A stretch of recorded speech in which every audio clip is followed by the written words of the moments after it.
And therefore, that's a journey which we're all taking. And on that type of journey, we should be open-minded. We should have the bravery to make mistakes, because mistakes are very healthy. Mistakes are good. What happens if we have to re-examine all that we've been told about the mind, consciousness, and those divisions that exist? Particularly the one we looked at earlier, that is it true that the ego's defenses exist because it's threatened truly by the id, the ego, the unconscious, given that the unconscious is, after all, part of yourself? What happens if they're wrong there? What happens if, no, that unconscious energy rather wants to embrace, right, the ego, not destroy it? Wow, that's really important. According to the poets, that's what they believe. William Blake, for instance, who referred to the unconscious more as imagination, the imagination is one of the terms he used for it, basically believes that there is nothing negative about the unconscious at all, and that it's only the ego's perceptions of it, right? Remember R.D. Laing, psychophobia, fear of our own minds? The champions of selfhood, Rilke, Nietzsche, Alan Watts, Heidegger, Freud, Rand, whoever, they're asking us to drop that. They're asking us to walk alone, meaning focus on the internal adversary. Now, Theodore Roszak says, the id is that very proto-human psychic core that our evolution has spent millions of years molding to fit the planetary environment. Its seeming unruliness deserves a deeper understanding, if only because it grows from a long evolutionary history. In the course of that history, its dominant characteristics must have been selected for some good reason. In other words, he's saying that part of us, that so-called id that we've repressed and are not directly connected to, is very ancient, very deep. And it's connected to nature. It might even be the same thing. The id, he says, conserves from its long maturing process our treasury of ecological intelligence. Its intractability stems from its deeply ingrained resistance to all social forms that endanger the harmony of the human and the natural. Its untamed selfishness represents a bond between psyche and cosmos whose distant origins reach back to the initial conditions of the Big Bang. In other words, in the unconscious, in Blake's imagination, is the bond between us and nature. In that room, in that place, is the place of the wedding. It has already taken place. But we've slammed the door on that.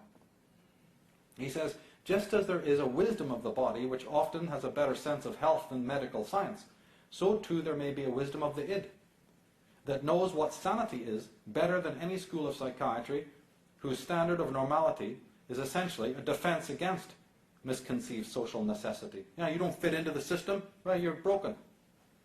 And we'll move in to do the fixing. There's a tie-in with time involved in this. Alan Watts talks about it. He says, your entire education has deprived you of this capacity because it was preparing you for the future instead of showing you how to be alive now. In other words, you have been hypnotized by an educational processing system arranged in grades or steps, supposedly leading to some ultimate success. And of course, like we said, we're going to deal with solutions, so then, okay, look, how do we fix this problem? How do we enter back into a personal relationship with that imagination? Wow, it's so complex. Thousands of dollars are paid to psychologists, gurus, and every other kind of person to try and tell us how to do it. Whole movements have arisen. It's very simple. You speak to it. Your relationship with it is no different than your relationship how you cultivate a relationship with a person, the neighbor. As Crowley says, in the knowledge and conversation of his holy guardian angel, the adept is possessed of all he can possibly need. To consult any other is to insult one's angel. Why are you turning to the world? Why are you seeking guidance from the misguided? Why do you seek others to become dependent on you? Why do you become dependent on them? Every time you do that, it's a slap in the face for your higher self. Remember they talked about that a sin unto God will be forgiven, a sin unto the Son of Man will be forgiven, but a sin unto the Holy Spirit can never be forgiven in this life or the next. If you followed my work, you'll know that I identify the self with the Holy Spirit. A sin of yourself. Well then, how can it be forgiven by any external agency? The whole remedy of life is to enter into dialogue with yourself. a conversation. You speak to yourself in the street today, what will happen to you? Don't you know that Beethoven had that dialogue with himself? So did Rilke, so did Rodin, so did Mozart, so did Dali, so did Magritte. Anyone you know as a genius has that perpetual inner dialogue. You wake up, you speak to yourself, you are aware of yourself, and you have that inner dialogue. They're trying to train and drug you out of that today. But this goes very, very, very, very deeply indeed. But all I would say is enter into dialogue with it as naturally and as easily as you do with other people. It's no more complex than that. And it's a great honor to yourself to do so. Music is an aspect of this. Leonard Shlain talks about the arts. The ability of species to generate and respond to music is one of the great unexplained mysteries of nature. Apparently, appreciation of music is built into the genetic foundation of all higher life forms. In humans, perfect pitch seems to be encoded somewhere within the strands of DNA. If the fittest do need to survive, then how does the ability to sing in key or keep time to rhythm complement or enhance that survival? The answer is simply, you're not here only to survive. That's why you have that encoding. That's why you have that understanding. Because how does the unconscious speak to you? We talked about you entering into dialogue with it in a very natural way. It speaks to you through art and music. Heidegger also mentioned this. The very sound of the unconscious is music. Musical notation, language, even the sound of language, the sound of words is a form of music. Or art. So again, these are ways that people can get involved in it. Pertaining to all of this, of course, is the question of death. What does all we're talking about have for the final termination of life, or for the other forms of death and mortality that we meet every day of the world? And also don't forget the highest anxiety, the highest fear, right, which all forms of tyranny use on you to freeze your brain, and which we also the internal adversary. And the Heideggers and the Schopenhauers and the Kierkegaards tried to turn it around for you and say, well, okay, since you have the fear of death, at least look at it positively to say maybe that'll spur you to feeling lucid about your life. They call it being unto death. By having a consciousness of mortality, right, and temporality, maybe that will do the trick to awaken man to his authentic sense of self. But without even getting into that, we do have this concept of death and questions about it and fear and so on related to this question. And that fear can be manipulated by those who wish to do so. But here's what Schopenhauer said about it, and it's very, very pertinent. He says, consciousness is destroyed in death, to be sure, but that which has been producing it by no means is destroyed. I give the analogy of a match. You strike a match and a flame comes on it, right? And the stick is your life. That match is material, and the light is energy. Slowly the match burns down. The light burns the match away, burns the matter away. And the flame is exhausted, right? Or as the wax or as the match is exhausted, the flame disappears, going back from whence it came. What do? You take another match and strike it. There's the flame again. You take another one, another one, another one. And the light, exactly the same light, comes on every match.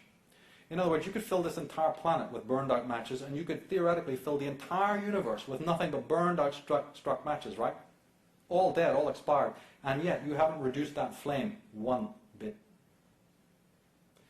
Same thing with mortality, same thing with the body. You may die, you may pass on your material aspect of yourself and all those ideas, but the energy that brought you and all life into existence, purely with this negentropic power we've been looking at, that's going nowhere. Time to align your mind with that. It's only orientation. You can identify with the matter that is burned up, the broken, burned out match, or the flame that is never reduced even one bit by those exhausted material vessels. But we don't want anything to do with that. We're sick of our humanity. We're sick of our soul. We're sick of our emotions. We're sick of all that dark side stuff and all that sorrow. See, what's the other way? What's all this post-humanism about? You're so sick of yourself, you're so tired of your own thought processes, you're tired of your emotions, that now they're going to lead you right up to this global dystopia by saying, we'll deal with it. You won't even have them anymore, that's the answer. Don't worry about your individual destiny or dharma or any of that. We're heading towards a cybernetic world, a post-human world. constantly pulled outward, which is what science and technology is doing. Come over here, your life is only utilitarian, make the best of it, function in the society, be a good person in the social hive, conform just like the prisoner. Number 6, it's good because the mass says it's good. And don't worry, give us enough time, we'll even prolong life. What kind of life? Oh, I want them to really prolong the prison sentence in the Bastille of lies that they've created for us. Can't wait. Artificiality is another word for it. Jerry Mander says, it has been only 2 generations since artificial light became so widespread that we moved into artificially lighted environments. Now, most of the light we ingest through our skin and eyes is artificial.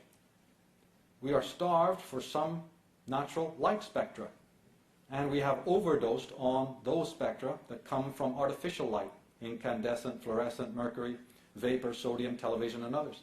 Indeed, about 90% of the total emission of an incandescent lamp lies in the infrared.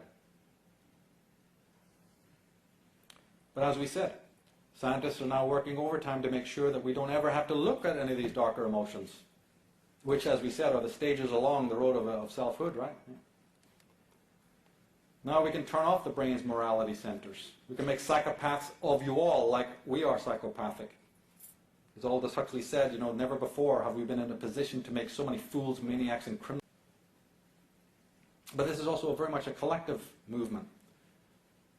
And if we look to the scientists, do we find any answers? Eric Fromm says the reasons why social scientists have not considered the question of the optimal social conditions for man's growth a matter of primary concern can easily be discerned if one recognizes the sad fact that, with a few outstanding exceptions, social scientists are essentially apologists for and not critics of the existing social system. Mathematicians try to negate the validity of supernatural experiences and phenomena, I write. They say that many apparently supernatural experiences are simply coincidences mistaken for something unique. They cite experiences had by many people and say they're illegitimate. Remember, idiothetic, nomothetic, idiographic. You have it, it's your experience, but you can't reproduce it. Oh, well, it didn't happen, it's inauthentic. However, no scientist can altogether, this is the argument you can use against them, however, no scientist can altogether eliminate the possibility of a truly numinous experience from occurring. Just because something is unlikely or scientifically unverifiable does not mean that it did not occur. Moreover, scientists merely interpret interpretations. That is, they do not measure or quantify the actual experience. They nomothetically measure and quantify the consequences, afterthoughts, and opinions of the experiencer. They compare and contrast an experience with others of a similar kind. However, all experiences of a numinous nature, right, are subjectively interpreted, meaning all those deep inner idiographic experiences are subjectively interpreted. So no true or wholly relevant objective statement can be made on them, right? There is only subjective truth. Everything else is interpretation. The believer in supernatural phenomena can't altogether convince a scientist of the validity of the experience they've had.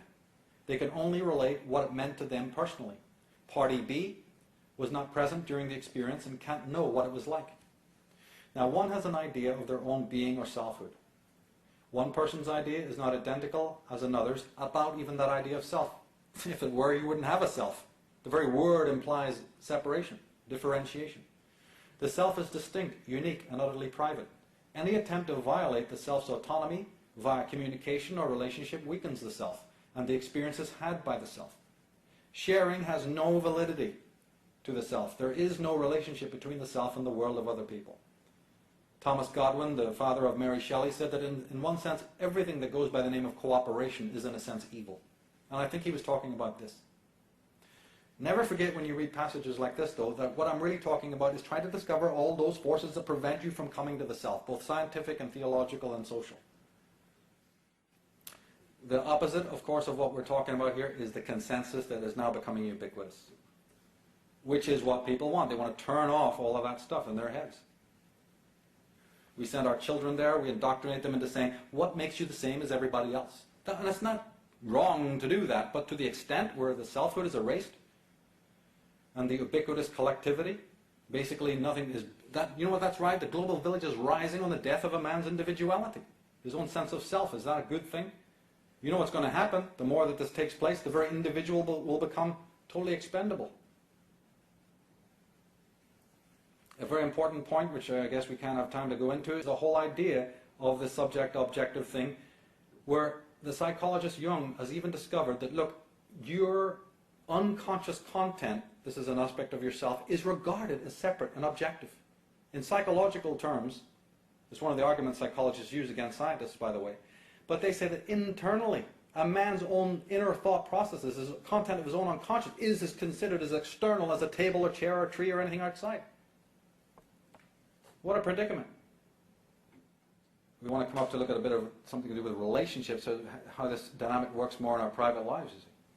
But first we have a few points from Fromm on false love. As I've said in other works, it's not in fact anger, violence, hatred that has caused any of the world's problems. Not really. It's false love. People need to really give that some major thought. It's that which is posing as the real authentic thing that causes the problems. And Fromm talks about this. He says, the more love I turn toward the outside world and less love I have for myself, and vice versa.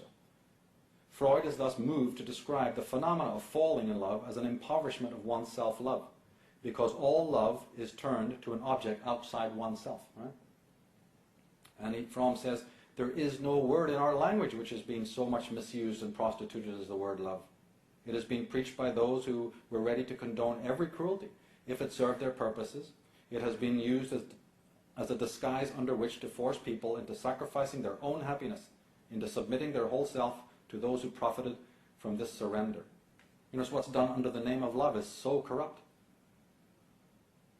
Fromm says the majority of well-adapted individuals have lost their own self at an early age and replaced it completely by a social self offered to them by society. They have no neurotic conflicts because they themselves, and therefore the discrepancy between themselves and the outside world, have disappeared. The immersion in the pseudo-self. Now, two phenomena closely connected with each other are frequently presented as love, the masochistic and sadistic love. In the case of masochistic love, one gives up oneself, one's initiative and integrity in order to become submerged entirely in the other person who is felt to be stronger. Because of deep anxieties which give rise to the feelings that one cannot stand on one's own feet, one wants to be rid of one's own individual self and to become part of another human being, thus becoming secure and finding a center which one misses in oneself. And there are many people who are experts in making us dependent, who want us to feel guilty. Now, the surrender of one's own self has often been praised as an example of the greatest love. It is actually a form of idolatry, and also an annihilation of the self. The sadistic love, on the other hand, springs from the desire to swallow its subject, to make him a will-less instrument in one's own hands. This drive is also rooted in a deep anxiety and an ability to stand alone. But instead of finding increased strength by being swallowed, strength and security are found in having a limited power over the other person. The masochistic as well as sadistic kind of love are expression of one basic need, which springs from a basic inability to be independent. Now, many married couples stay together for this reason. The marriage gives them the opportunity to experience hate, quarrels, sadism, and sublimation. They stay together not in spite of their fights, but because of them. Masochistic behavior and pleasure in suffering or submitting has one of its roots in this need for excitement. Masochistic persons suffer from the difficulty of being able to initiate excitation and of reacting readily to normal stimuli. But they can react when the stimulus overpowers them, as it were, when they can give up themselves to the excitement forced upon them. See. Oh, religion. Slaves, submit yourself to your masters with all respect, not only to those who are good and considerate, but also to those who are harsh. For it is commendable if a man bears up under pain of unjust suffering because he is conscious of God. But if you suffer for doing good and you endure it, this is commendable before God. Look at this. The Egyptians, Babylonians, Greeks, and Romans had no word in their language for sin. The Israelites introduced both the word and the concept into the stream of Western civilization, and by so doing diverted it. I've had this quote so many times. We look at it one more time in this context. So we have a clear definition of psychopathy and tyranny. Nothing, says Martin Luther, is more poisonous, harmful, or devilish than a man in rebellion. Yeah, to them. The ones who are bending over backwards to rape you of every kind of selfhood that you could imagine. Or immerse you in the collective, make it so seductive with their talismanic words. It's not that sports and enjoyments are wrong, it's just what is it predicated upon. Or again, since they know that a lot of people, right, want to break away from that, they're not happy with that, you create the gimmick merchants who will take you a little bit further, you see, who will promise you all sorts of escapes from that mediocrity. But we have to question whether or not that's really ultimately authentic. Are they really helping us to find ourselves, or are they just creating a new set of allegiances? Or there's a total dropout, just like, I can't handle this anymore, and flop. The person just gives in to the mass, the Dionysian mass. As we've been studying, there's a whole net of deceivers waiting there to entrap. As Krishnamurti said, it is no measure of health to be well adjusted to a profoundly sick society. And we'll finish off by reciting his amazing words that really help to encapsulate what we've been talking about here today. He said that truth is a pathless land, and you cannot approach it by any path whatsoever, by any religion, by any sect. Truth, being limitless, unconditioned, unapproachable by any path whatsoever, cannot be organized.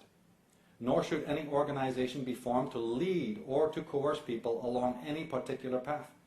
My only concern is to set humanity absolutely, unconditionally free. Man cannot come to it through any organization, through any creed, through any dogma, priest or ritual, not through any philosophical knowledge or psychological technique. He has to find it through the understanding of the contents of his own mind, through observation and not through intellectual analyses or introspective dissection. And then Jung reminds us of the conflict and the difficulty. The shadow, he says, is a moral problem that challenges the whole ego personality. For no one can become conscious of the shadow without considerable moral effort. See, the shadow stands between you and yourself. It stands in the way of the soul. But shadow implies a shadow. Shadow, he means shadow literally. What is a shadow? To have a shadow, you must have something that's casting it. The shadow is not the shadow of your ego. Because as we said, the ego is a social ego. So the shadow is really the shadow cast by your social persona, that collective mishmash hive that you've embodied. It's actually one of the least personal things about you, is what the shadow is. The shadow is everybody's shadow. And if you do not bring all the knights and the elements and the archetypes and the agencies together, shamanic teaching spoke about the round table, the coming together, no head, no masculine authority, no hierarchy. All the original shamanic models were based on the sphere, the hologram, the circle. But until you have brought all the voices, all the knights from all their travels to the table, how are you going to resolve the problems and the questions? They all have to be facing the same direction. All the aspects of yourself, nothing banished, nothing repressed. Because you will not fight tyranny with force, only with wisdom, and most importantly, psychic immunity. Erich Fromm talks about the outsider by saying, in fact, it is the fully sane person who feels isolated in the insane society. And he may suffer so much for the incapacity to communicate that it is he who becomes psychotic. As we've said, the person who's trying to handle this becomes the outsider. And if he's not immune, he will be destroyed. The net that catches everybody right now, because this is happening all across the world, this is where the big leviathans come in. To try and hope that you won't do it, that you'll take the easy way out. Take a pill, it's simple, right? But you've just shot your soul to death.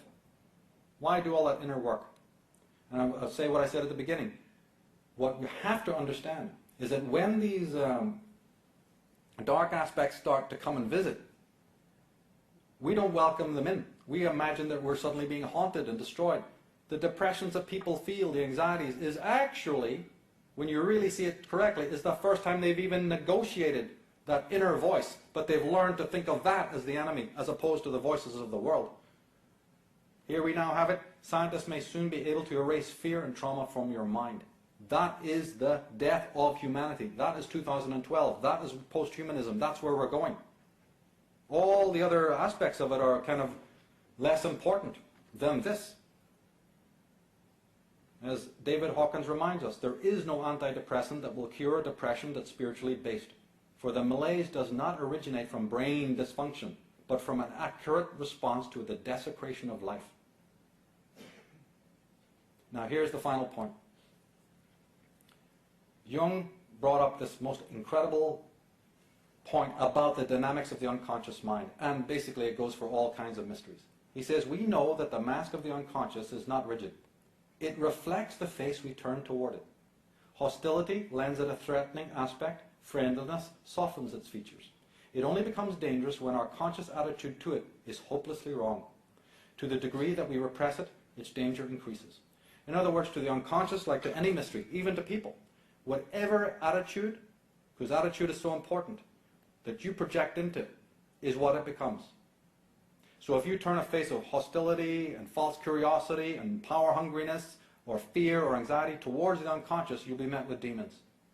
In the unconscious, there is no road except your steps as you make it. Like Krishnamurti is saying, it's a pathless land. You enter into it at your own will with no companions, and you meet there whatever is in your psyche. Whatever you bring to it is what it reflects. And this is partly the reason why a lot of people won't do this, because there's very toxic people who can never do this. And then it's also the reason which stops us from going forward. Our ideas shape our reality. Then if we know that, we have to be very, very cautious about what we're doing. Blake said it this way, in your own bosom you bear your heaven and earth, and all you behold. Though it appears without, it is within, in your imagination, of which this world of mortality is but a shadow. Remember the Maya, the ideas that we have about that? And Rand says that men have been taught that it is a virtue to agree with others, but the Creator is the man who disagrees. Men have been taught that it is a virtue to swim with the current, but the Creator is the man who goes against the current. Men have been taught that it is a virtue to stand together, but the Creator is the man who stands alone. Shwala Delubich strikes at the heart of all these scientific paradigms. He says man is not a beast, he is animated. Man is the epitome of the cosmos, a creature housing the divine spark. Man is not an evolved amphibian or animal form that has become what we are. Man is perfect at his origin, a divine being who has degenerated into what we are. Look at that. Man is not an evolved amphibian, an animal form that became what we are. Right? Hasn't we been taught that from childhood? Man is perfect at his origin, a divine being who has degenerated into what we are. He's talking about devolution. The scientists are always trying to put earrings on the Mona Lisa, fix what isn't broken. What is the attitude that we show to the unconscious? Heidegger already told you what it is. That your thinking through consciousness is actually an act of thanks. It's actually an act of daily gratitude, not in some forced New Age spinner rack way. A complete understanding of the miracle of your existence here and now, and that thing out there that you see every morning, the sunrise, the clouds, the stars, that whole natural matrix out there is you, by the way. It's not separate from you. That's a delusion. That's your Maya. That is you. Treat it as such. If you treat it toxically, that's because you have a toxic attitude towards yourself. If you treat it with reverence, it's because you have a reverent attitude towards yourself. But it's all rooted in your own vision and understanding of yourself. And we'll finish on this. The beautiful words of Chung Tzu from the 4th century BC, who literally teaches us, lets us know what leads towards the true liberation and wisdom. He says, he who can free himself from achievement and from fame, descend and be lost amid the masses of men, he will flow like the Tao. Unseen he will go about like life itself, with no name and no home. Simple he is, without distinction. To all appearances, he is a fool. His steps leave no trace. He has no power. He achieves nothing, has no reputation. Since he judges no one judges him. Such is the perfect man. His boat is empty. Ladies and gentlemen, thank you for your time these last 3 months. It's been a great pleasure. I've enjoyed it, and Stay in touch with us, by email and other things, and the postings of the talk online. Share it with your friends. Contact me for resources. And let's just go out and enjoy the rest of the day. Thanks a lot.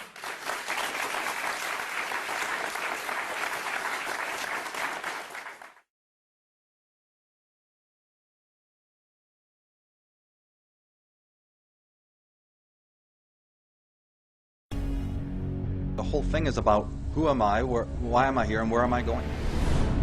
And that's it. That's what this is all about. That's what this is all about. It's all about selfhood.